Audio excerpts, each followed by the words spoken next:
Yahawasay, ang may likha ng ating buhay. Abayahawa. Magandang hapon sa lahat. Ngayon, nandito tayo sa ating talakayan sa salita ng may likha.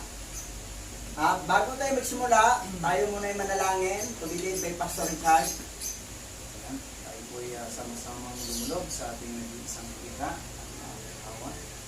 Pagpalang Abayahawa, sa inyo po ang karangalan at kapurihan sa hapong ito at patuloy itong hingling ang inyong basbas at pagpapala sa aming pag-aaral na way lubusan ang maunawaan at maipaunawa sa aming mga kababayan, lalo na sa mga remnant, ang inyong naisin at muling makilala ka sa tunay mong pangalan. Purihin ka aming Yahawa sa pamamagitan ni Masyayat Yahawa siya'y na aming tagapagligtas. Yaman. Naman. Okay, ang topic natin, and my Father are one. Ako at ang Ama ay isa. I and my Father are one. Yan ang nakasulat sa original. R, hindi I and my Father is one. Wrong grammar ang is one. R1 talaga nakalagay. R1. So, magbasa tayo ng talata agad. Saan ba nanggaling yung talata na yan? Dito sa John 10:30. I and my Father are one. Sa Tagalog, ako at ang Ama ay iisa. Ngayon dito, maraming nagdududa tong katuruan ito. Bakit isa ang Ama at anak? Na minsan yung anak na nalangin, tumawag sa Ama. At saka yung anak, Yahawasay, gibautismahan ni Juan Bautista, sa Hebrew Bible to, Yahawasay. Pagdating kasi sa 66 book, yung Babylonian Bible ay Jesus Christ. Gibautismahan na ni Juan Bautista. Tapos, may bumaba na kalapate, that is symbolize of the Holy Spirit, raw kakadas. Tapos may nagsalita sa taas, yung Ama. Eh kung ang Ama at ang anak isa, bakit may nagsalita sa taas at yung anak, gibautismahan ni Juan Bautista? E paano sila naging isa? Ito ha. Pero, nasa 66 book ito, pero marami pa rin nagdududa dito. Kahit ang mga Hebrew, Remnant, Israelite, nagdududa. Pero, basahin natin to. Basa. John chapter 14, verse 7 to 11. Kung ako'y kilala ninyo, kilala na rin ninyo ang aking Ama. Mula ngayon, kilala rin ninyo siya at inyo nang nakita.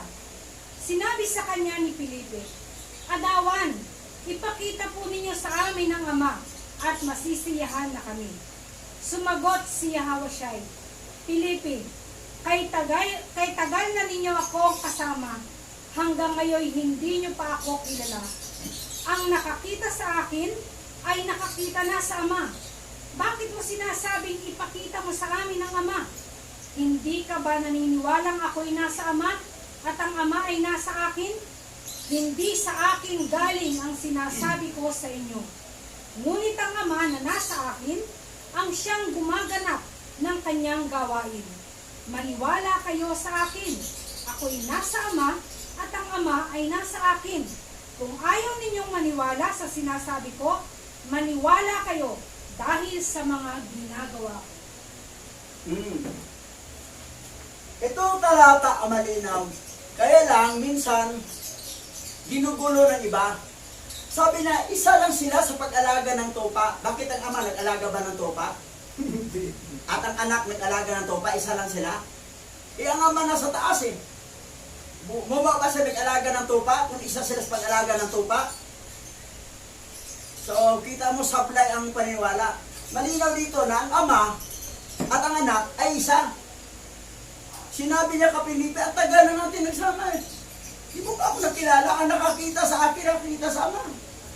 Pero, kahit itong talata, ang nakarecord ito sa 66 book, na ginamit ng sangkatauhan, sa John 14:7 to 11, marami pa rin nagdududa. Aywan ko, may magtanong ba dito nagdududa? O, sino magtanong? Opo. Sige, tanong. Paano nyo napatunayan na si Hawa at Hawa ay isa? Itong talata, nagdududa sila. Yung nagtanong sa atin ngayon, nagdududa rin. Katulad ng ibang mga kaibigan ko, mga remnant Hebrew Israelite, nagdududa rin sila. Yung mga ibang kaibigan ko, mga pastor, bishop sa, nagdududa. Pero mayroon namang hindi nagdududa. Pero patunay. Kayong nanood sa YouTube channel, magpapatunay tayo. Hindi pinasok sa 66 Bible. Pero patunayan natin. Ito sa unang aklat ni Adan at Eva. Basa. Unang aklat ni Adan at Eva, Kabanata 14, verse 1 to 6. Pagkatapos ay sinabi ni Adan sa Alahayam, O Yahwa, kunin mo ang aking kaluluwa, at huwag mo na akong hayaang makita pa ang kadiliman na ito, o dalhin mo ako sa isang lugar kung saan walang kadiliman. Ngunit sinabi ni Alahayam na Yahwa kay Adan, katotohanang sinasabi ko sa iyo, ang kadilimang ito ay lilipas mula sa iyo sa bawat araw na aking itinakda para sa iyo, hanggang sa matupad ang aking tipan, kung kailan ililigtas kita at ibabalik kitang muli sa halamanan, sa tahanan ng liwanag na iyong hinahanap-hanap, kung saan walang kadiliman. Dadalhin kita doon sa kaharian ng langit. Muling sinabi ni Alahayam kay Adan, ang lahat ng paghihirap na ito na ginawa mo sa iyong sarili dahil sa iyong pagsalangsang ay hindi magpapalaya sa iyo mula sa kamay ni Satanas at hindi ka ililigtas. Ngunit gagawin ko kapag ako ay bumaba mula sa langit at ako ay magiging laman ng iyong mga kaapu-apuhan at dalhin sa aking sarili ang kahinaan na iyong dinaranas. Kung magkagayoy, ang kadiliman na darating sa iyo sa yungib na ito ay sasapit sa akin sa libingan kapag ako ay nasa laman ng iyong mga inapo. At ako na walang mga taon ay magpapasakop sa pagbilang ng mga taon, ng mga panahon, ng mga buwan, at ng mga araw. At ako ay ibibilang na isa sa mga anak ng tao upang iligtas kayo. At ang Alahayam ay tumigil sa pakikipag-usap kay Adan. Okay, si Pastor Richard magpaliwanag dyan. Okay, Pastor. Ayan. Patunayan mo. So, nabasa na natin yung sinabi ni Adan. At ito talaga yung proof na ang magkakatawang tao ay walang iba kundi ang lumikha. Dahil walang ibang pwedeng mag-alis at magligtas sa kay Adan sa pagkakasala niya na ginawa ni Satanas na panlilin lang sa kanilang dalawa ni Eva, kundi ang Creator lang. So hindi natin pwedeng sabihin na hindi ito totoo. Dahil si Abba Yahwa mismo ang nagsabi kung ano ang kanyang gagawin. Bababa siya dito sa lupa. Pagkatapos siya ng mga walang taon, ay sa ilalim sa mga taon, at bibilang siya sa mga pagbilang din ng mga panahon. So nakita natin kung paano nangyari lahat ng ito. Ang nais ni Satanas ay lilaningin ang salibutan at hindi ito matagpuan. So yan ang nangyari, tinago po yan nila. Kaya hindi na po natin talaga nabasa yan. At nung kanila itong tinago, pinabulaanan at ginawan nila ng kwento na ito ay hindi biblical. Yan po yung pangyayari na yan. At marami sa atin, ang ipinakilala lang na Bible ay 66. Pero ang original Paleo-Hebrew ay 777 books. So, yan po ang katotohanan. Si Abba Yahwa ang may kapangyarihan para iligtas si Adan sa kanyang pagkakasala na nagawa sa harapan ng ating Yahwa. So, siya din ang may kapangyarihan gawin ang kanyang pamamaraan para iligtas ang kanyang mga iligta. Yan. So, sa verse po natin binasa, malinaw po hindi naman po na pwede pang ulit-ulitin basahin. So, kailangan lamang po natin tanggapin ang paraan ng ating mailitan. So, yun lang po. Ito sunod. Basa.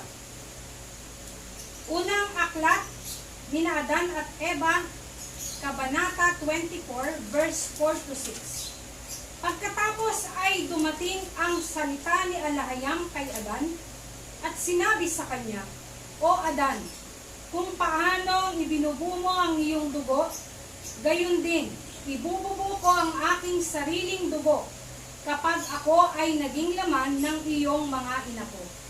At kung paanong ikaw ay namatay, O Adan, gayon din, mamamatay din ako. At kung paanong ikaw ay nagtayo ng isang dambana, gayon din naman ako, gagawa para sa iyo ng isang dambana sa ibabaw ng lupa. At kung paanong inialay mo ang iyong dugo sa ibabaw niyon, ay gayon ko ihahandog ang aking dugo sa ibabaw ng isang dambana sa ibabaw ng lupa. At kung paanong ikaw ay humingi ng kapatawaran sa pamamagitan ng dugong niyon, gayon din naman, gagawin ko ang aking dugo na kapatawaran ng mga kasalanan at buburahin ko ang mga pagsalangsang dito. At ngayon, Masdan, aking tinanggap ang iyong handog, O Adan, ngunit ang mga araw ng tipan, kung saan iginapos kita, ay hindi natupad. Kapag natupad na, ibabalik kita sa hardin. Itong eksena na itong aklat na ito, ang nangyari nito, si Adan at si Eva ay tumalon sa bangin. Dahil naiba kasing mundo na nila eh. Doon sa Garden of Eden, walang gabi. Puro araw lahat. Hindi sila nagugutom, hindi sila nauhaw, pero pwede sila kumain ng mga prutas. Maliban lang sa isang prutas na sa gitna na pinagbabawal. Ngayong napalaya sila, nasa labas na sila ng Garden of Eden, may gabi na. At nagugutom na sila. Ang ginawa ni Adan ni Eva, tumalon sila sa bangin. At nangyari, namatay. Namatay si Adan si Eva. Binuhay ni Abba Yahweh. Yun, sinabi rito, pagkatapos ay dumating salita ni Alahayam kay Adan. Eto na. At sinabi sa kanya, O Adan, kung paanong binubuo mo ang iyong dugo. Kasi namatay siya eh. Gayon din, ibubuo ko ang aking dugo, ang aking sariling dugo, upang ako ay maging laman ng inyong mga inapo. So, sinabi ni Yahweh, Alahayam, kung si Adan ay nagbubuo ng dugo sa pamagitan yung namatay siya, at si Eva, magbubuo rin siya ng dugo. Anong purpose? Kung paano ikaw ay namatay, O Adan, gayon din, mamamatay din ako. At kung paano ikaw ay nagtayo ng isang dambana, gayon din naman ako gagawa para sa iyo ng isang dambana sa ibabaw ng lupa. Si Yahweh mismo nagsabi dito At kung paano inaalay mo ang iyong dugo sa ibabaw ni Yaon, ay gayon ko ihahandog ang aking dugo sa ibabaw ng isang dambana sa ibabaw ng lupa. Si Yahweh yan Alahayam. Mamatay din siya. So, yung nagkatawang tao siya na mamatay, siya na si Yahweh siya. Si Yahweh siya at saka si Yahweh ay isa lang. Ngayon, ano sabi pa rito sa verse 5? At kung paano ikaw ay humingi ng kapatawaran sa pamagitan ng dugong yaon, gayon din naman, gagawin ko ang aking dugo. Gagawin ko aking dugo sa kapatawaran ng mga kasalanan at buburahin ko ang mga pagsalangsang dito. So yung dugo niya ay magbura ng kasalanan at pagsalangsang.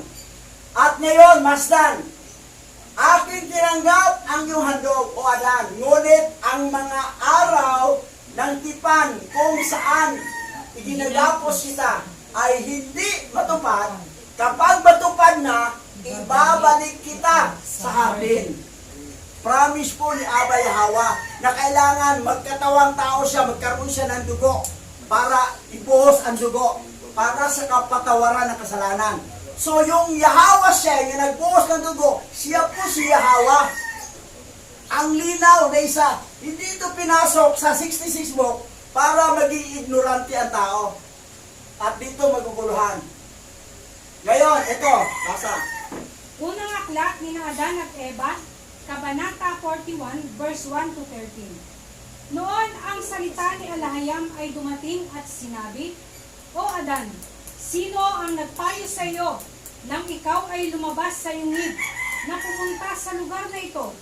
At sinabi ni Adan kay Alahayam, O Yahweh, naparito kami sa lugar na ito dahil sa init ng apoy na dumating sa amin sa loob ng yungib. Pagkatapos ay sinabi ni Yahweh Alahayam kay Adan, O Adan, pinatatakutan mo ang init ng apoy sa isang gabi? Ngunit paano ito kapag ikaw ay naninirahan sa impyerno? Gayunpaman, O Adan, huwag kang matakot. Isabihin sa iyong puso na aking inilatag ang batong ito bilang panakip sa iyo upang lagyan ka nito. Nagmula ito kay Satanas na nangako sa inyo na maging alahayam at kamahalan. Siya ang naghagis ng mga batong ito upang patayin ka at si Eva na kasama mo, at sa gayon ay pigilan kayong mabuhay sa lupa. Ngunit sa awa para sa inyo, kung paano ang batong iyon ay bumagsak sa inyo, inuutos ko itong mabuo ng isang simbolyo sa ibabaw ninyo, at sa mga batong ito ay nasa ilalim kayo. At ang tandang ito, O Adan, mangyayari sa akin sa aking pagparito sa lupa. Ibabangon ni Satanas ang bayan ng Hudyo upang ako'y patayin, at ilalagay nila ako sa isang bato, at tatatakan nila ako ng isang malaking bato, at mananatili ako sa loob ng batong iyon ng 3 araw at 3 gabi. Ngunit sa 3 araw ay babangon akong muli, at ito ay kaligtasan sa iyo, O Adan, at sa iyong mga inapo na maniwala sa akin. Ngunit, O Adan, hindi kita dadalhin mula sa ilalim ng batong ito hanggang sa makaraan ang 3 araw at 3 gabi. At si Alahayam ay umalis at hindi na nagsalita kay Adan. Ngunit si Adan at si Eva ay nanatili sa ilalim ng bato ng 3 araw at 3 gabi, gaya ng sinabi ni Alahayam sa kanila. At gayon ang ginawa ni Alahayam sa kanila, sapagkat sila'y umalis sa kanilang yungib at naparoon sa lugar ng walang utos ni Alahayam. Ngunit pagkaraan ng 3 araw at 3 gabi, binuksan ni Alahayam ang bato at inilabas sila mula sa ilalim nito. Ang kanilang laman ay natuyo, at ang kanilang mga mata at ang kanilang mga puso ay nabagabag sa pag-iyak at kalungkutan. Sobrang linaw ha, pero ayuan ko to para kasi kayong nanonood sa YouTube channel para maintindihan nyo, kasi nakita ko marami talagang taong hindi pa nakaintindi dito. Ang akala nila iba si Hawa, iba rin si Hawa siya. Kumbaga sa Bible ng Babylonian, iba daw si Jesus Christ, iba daw si Yahweh. Magkaiba daw sila. O si Jehovah namang iba. Magkaiba daw, hindi daw isa. Kasi kung isa lang, tumawag naman ang anak na nalangin o ama. Paano sila nag-iisa? Pati iba, nagtawanan pa iba. Sabi ko, hindi kasi ninyo ito nabasa. Ngayon, binabasa namin para maintindihan nyo. Kasi hindi ito sinali sa 66 book. Itong unang aklat nila Adan at Eva. Ito chapter 49, verse 1 to 13. Okay. Ako na magbasa, sabay explanation. Sa verse 1, noon ang salita ni Alahayam ay dumating at sinabi, O Adan, sino ang nagpayo sa inyo nang ikaw ay lumabas sa yungib at pupunta sa lugar na ito? Nagtanong na, bakit kayo napunta rito? Sino nagpayo sa inyo? At sinabi ni Adan kay Alahayam, O Yahweh. Yahweh ha? Hindi yan Yahweh, hindi Jehovah. Alahayam ha, hindi Elohim. Hindi God. Original tayo ha, original. Hebrew Bible. Hebrew Bible. naparito kami sa lugar na ito dahil sa init ng apoy na dumating sa amin sa loob ng lungib. Kasi sa lungib sila nakatira sa cave. Sa Bisaya pa, sa langog. Doon sila nakatira. Wala namang electric pa nung panahon na yun. Ngayon, verse 4. Pagkatapos ay sinabi ni Yahweh Alhayam kay Adan, O Adan, kinakatakutan mo ang init ng apoy sa isang gabi? Ngunit paano ito kapag ikaw ay manirahan sa impyerno? Forever ang apoy sa impyerno. Sinabi na, natakot ka sa init sa isang gabi lang? Paano sa impyerno ka na makatira? Verse 5. Gayon pa man, O Adan, huwag kang matakot na sabihin sa inyong puso na aking inilatag ang batong ito bilang panakip sa iyo upang lagyan ka nito. Nagmula ito kay Satanas na nangako sa inyo na maging alahayam at kamahalan. Pinangakuan para kumain lang sa pinagbabawal kasi maging alahayam ka, maging majestic ka. Siya ang naghagis sa mga batong ito upang patayin ka at si iba na kasama mo. At sa gayon ay pigilan kayong mabuhay sa lupa. Gusto ni Satanas mamatay siya at si iba. Yan. Pinag-iisang sila bato. Dito sa labas sila natulog eh. Ngunit sa awa para sa inyo, kung paanong ang batong iyon ay bumagsak sa inyo, inuutos ko itong mabuo ng isang simboryo sa ibabaw ninyo. Ano yung simboryo? Doom. Another word, mosquitero. Parang nasa loob sila, yung batong hinahagis ni Satanas, ginawang doom, ginawang simboryo, ginawang mosquitero, nasa loob sila. Para pag maghagis pa, hindi na papatago sa kanila. Kasi ang batong hinahagis ay naging mosquitero o simboryo o dome sa English.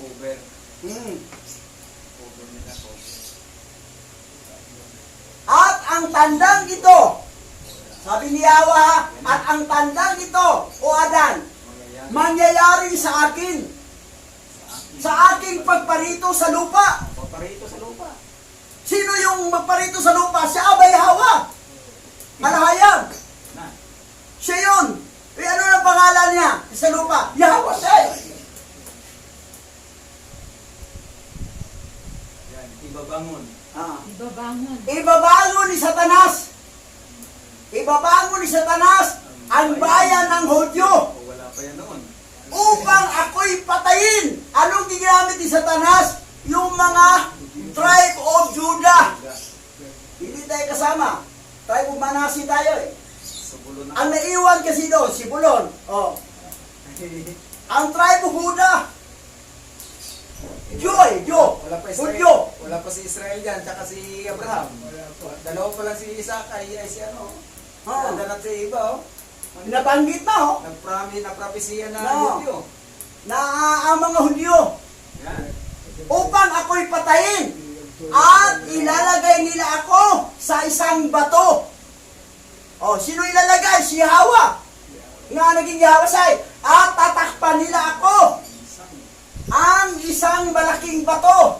At manatili ako sa loob ng batong iyon ng 3 araw at 3 gabi. 3 days and 3 nights. Nandoon si Yahweh. Nga naging Yahweh siya. Papatayin siya. Sino magpatay niya? Mga Hudyo, mga tribe of Judah. Yan. Pero mo ha? Wala pa Si siya. Adag, si Iba pa lang ang tao dito. Wala pa si Kain at Abil. Cain si Abel. Pero binanggit na ni Yahweh. Ang mga Hudyo. Ang mga Hudyo ang gagamitin para patayin siya. Ano ba? Ngunit sa 3 araw ay babangon akong muli.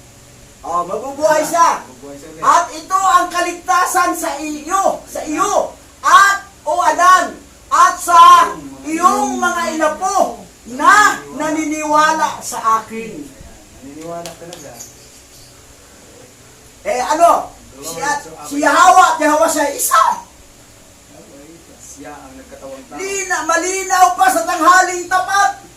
O Adan, hindi kita dadalhin mula sa ilalim ng batong ito hanggat makaraan na 3 araw at 3 gabi. At si Alahayam ay umalis at hindi na nagsalita kay Adan.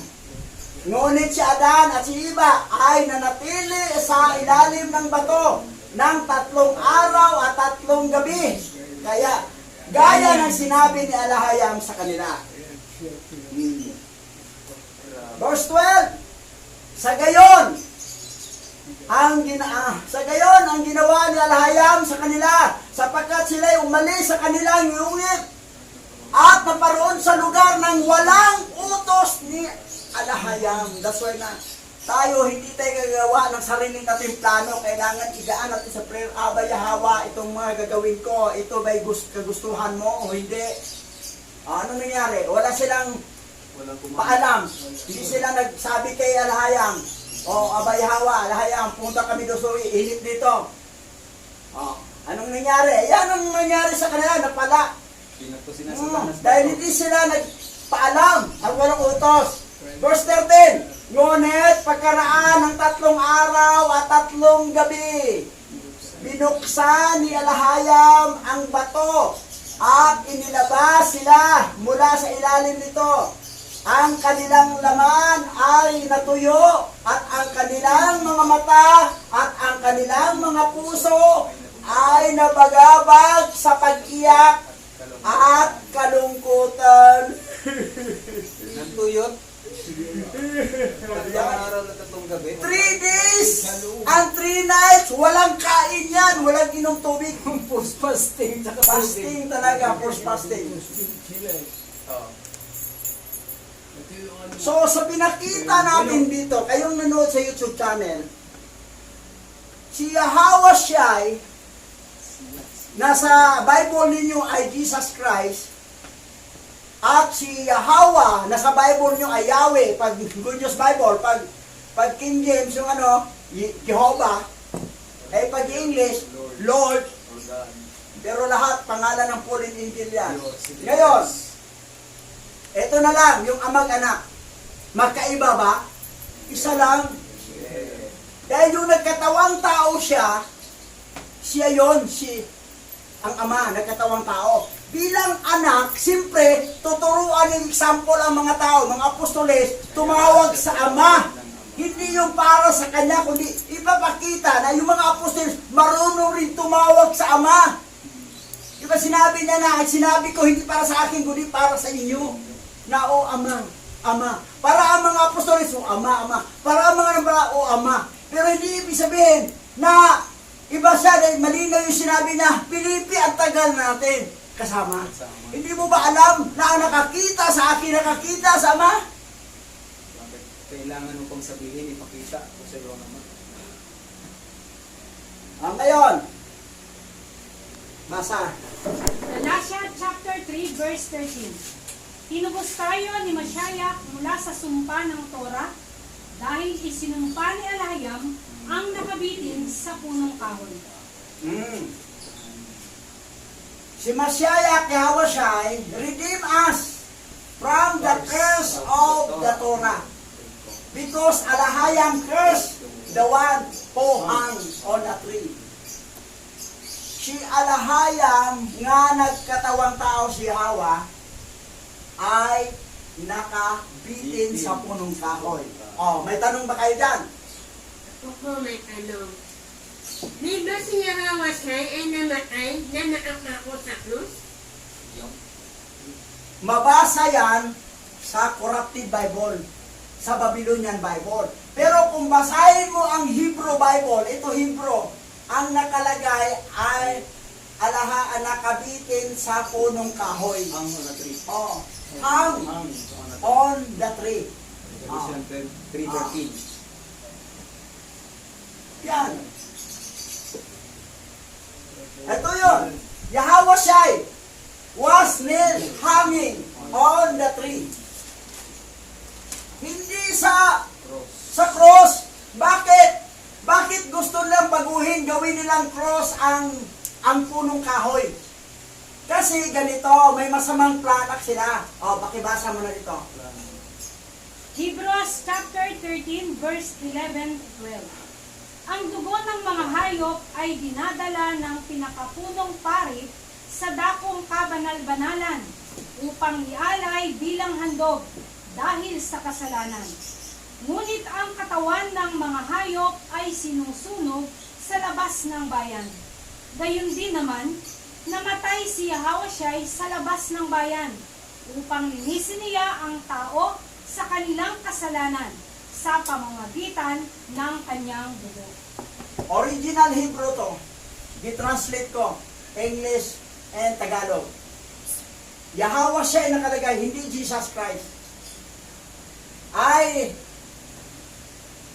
namatay siya sa labas ng bayan. At anong ginawa? Yung dugo niya ay Linis. tayo ay Linis. linisin Yan. sa ating kasalanan. Yahweh siya hung on the tree. Basa ulit. Hebrews chapter 9 verse 12. Isang beses lang pumasok si Mashiach sa dakong kabanal-banalan at sapat na iyon. Hindi siya nag-alay ng dugo ng mga kambing at mga guya, kundi ang kanyang sariling dugo upang tayo ay magkaroon ng walang hanggang katubusan. We might have eternal redemption. Yung isang handog lang niya ay nakamit natin ang walang hanggang katubusan. Hindi katubusan, isang taon lang, isang buwan lang. Dahil ang ginawa ng sa hayop ay paghandog ka, sa sunod naman maghandog ka uli. So, kailangan na marami kang tupa, marami kang kambing, marami kang baka. Kung wala ka doon, ginawa ni Yahweh siya yan para hindi na tayo pahirapan. Siya na mismo ang handog. Yahweh siya yung nakalagay, hindi Jesus Christ. Basa. Hebrews chapter 10 verse 14. Sa makatuwid, sa pamamagitan ng isang handog, ay kanyang ginawang ganap magpakailanman, yaong mga pinapaging banal.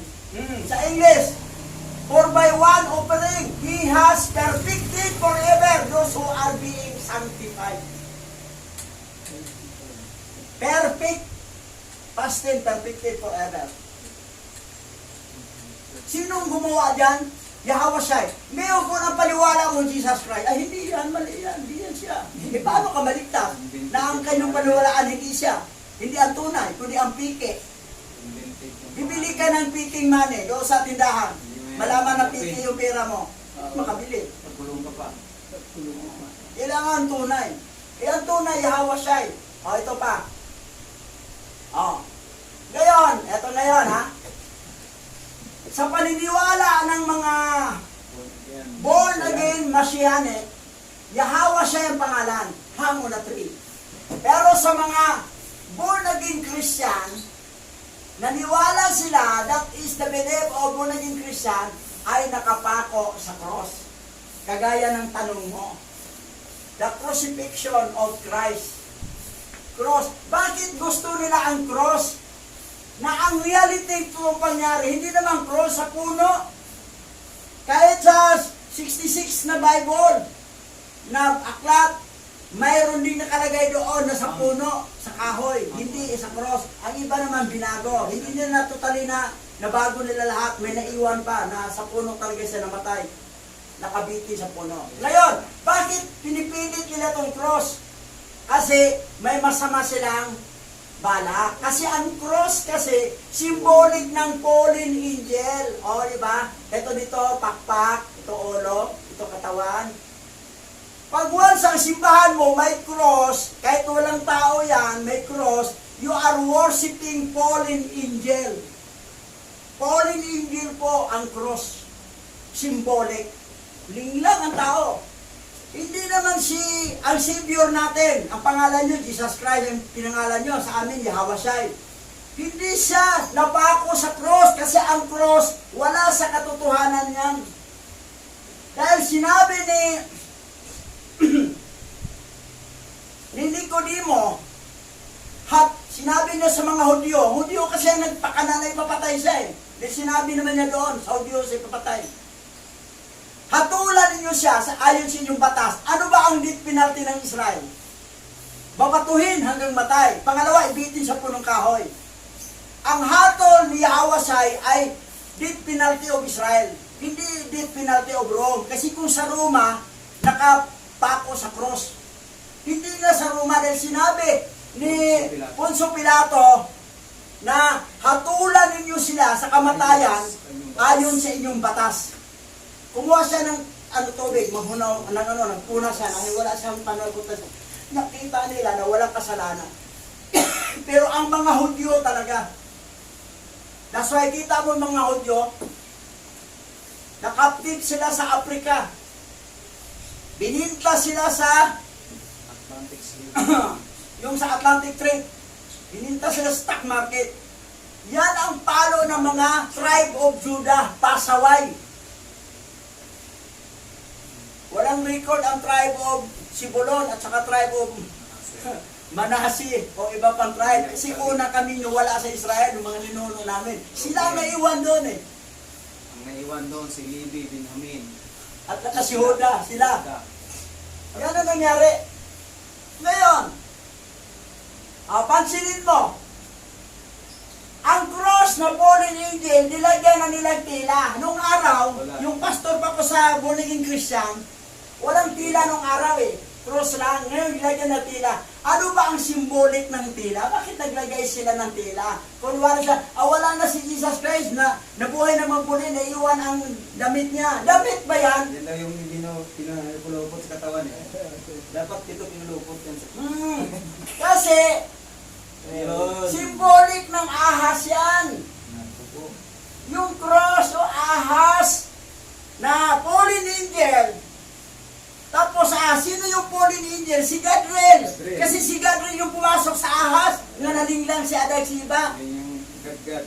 Ibig sabihin, itong fallen angel na cross, si Gadriel yan. Tapos, may ahas kasi siya ang pumasok sa ahas. Walang ibang fallen angel pumasok sa ahas, si Gadriel lang.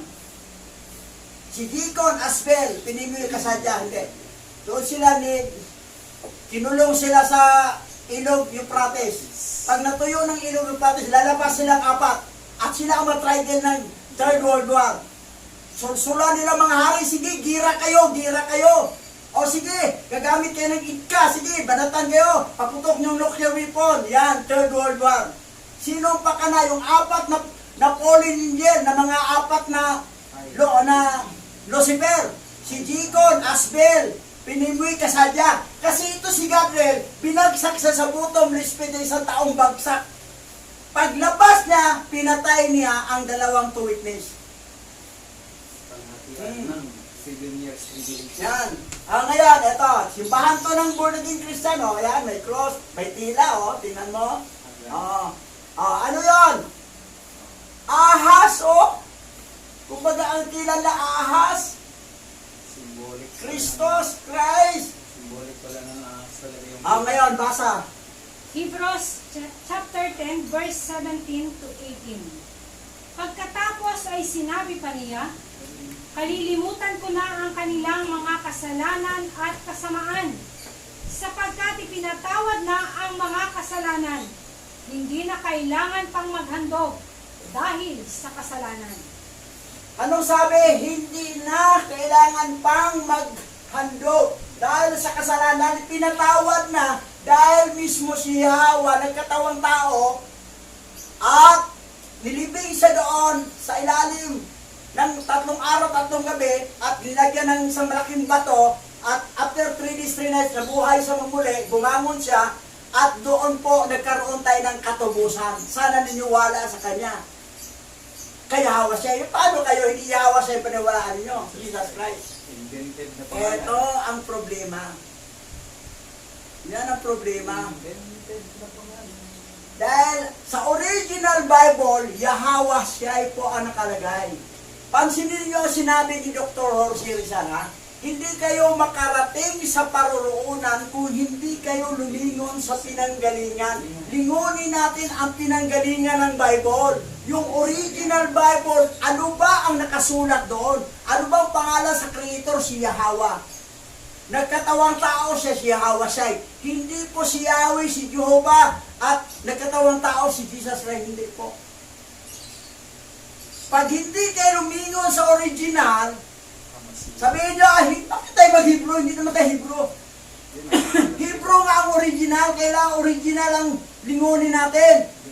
Sabi niya, hindi naman ko nakaintindi Hebrew. Ano hindi? High-tech na ngayon, may Google Translator. Ang Hebrew, pwede mo mai-translate ng Tagalog, English. Kahit anong lingwahe, mai-translate. That's why nabubulgar nga ang kalukuhan ng Vatican, ng canon law.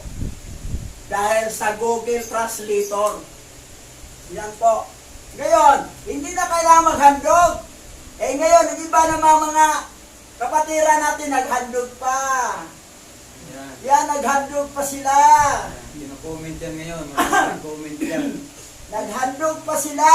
Kung maghandog kayo, hindi rin nyo matupad kasi kailangan na marami kayong tupa, kambing at saka baka.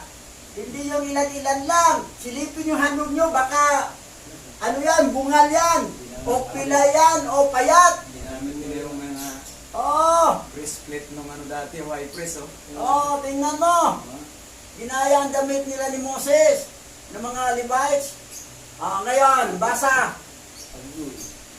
Galatia chapter 5 verse 4. Nahiwalay ka sa Mashiach kung naniniwala ka na ang pagiging matuwid sa Torah ay nahulog mula sa biyaya. May walay ka kay Mashiach. Hiwalay.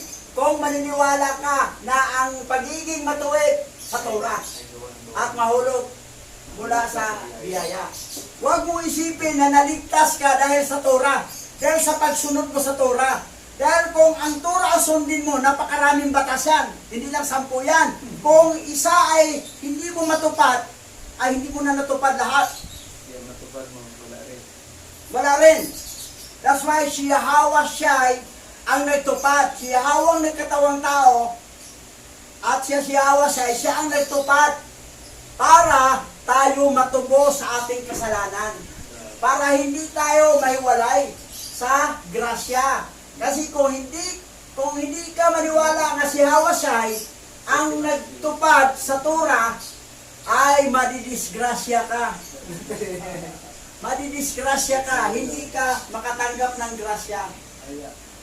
Obligado tayong sumunod sa Torah. Pero yung portion ng paghandog, sinabi na nga na hindi nga. Sinabi na nga dito, pagkatapos ay sinabi pa niya, kalimutan ko na ang kanilang mga kasalanan at kasamaan, sapagkat pinatawad na ang kanilang kasalanan. Hindi na kailangan pang maghandog dahil sa kasalanan. Hebrew yan para sa Hebrew yan, sa atin, ng mga rimnan. Tapos na eh. Hindi na kailangan maghandog. Wala tingnan. Yun po ang sinasabi. Ngayon, maghandog kayo, bahala kayo. Akala nyo sa langit kayo magpuntahan, no. Nahiwalay, na-disgrasya kayo ngayon, sino ba talaga ang tagapagligtas? Torah ba o si Hawashay? Basa. Gawa chapter 4 verse 12. Ang kaligtasan ay matatagpuan lamang kay Yahawashay, sapagkat sa silong ng langit, ang kanyang pangalan lamang ang ibinigay ng alahayam sa kaligtasan ng sangkatauhan. Original Hebrew to Ancient Hebrew Bible, basahin niya, Yahawashay. Ito. Alahayam. Hindi Elohim. Alahayam. Ito, Yahawashay. Sabi nito, salvation can only be found in Yahawashay. Hindi sinabing salvation can only found by the following the Torah. Kasi pag following the Torah ang salvation mo, siguradong disgrasya ka, hindi ka makatanggap ng grasya, disgrasya. Tapos sabuhin mo na ang ama nagagalit, bakit pinatay ang anak? Hindi mo alam na yung ama siya rin yung anak ng katawang tao? Hindi kayo maniwala? Ang daming pinakita ko doon sa first book of Adam and Eve. Because the basement of heaven, only His name was given by Al-Hayam. Yahweh Shai, hindi po Yahshua. Jesus. Nasa English ay Joshua. Hindi po Isas o Isos. Yahweh Shai. Yahweh Shai nakalagay o. Yahweh Shai. Jesus ko naman tinanggap ng marami. Yan. Okay, dito na nagtapos ang ating talakayan. Ngayon, kayong nanonood sa YouTube channel, ginawa namin ito para ma-enlight kayo kasi nandito na tayo sa huling mga oras, hindi huling araw, huling oras. Kasi bilas mo. At kayo ay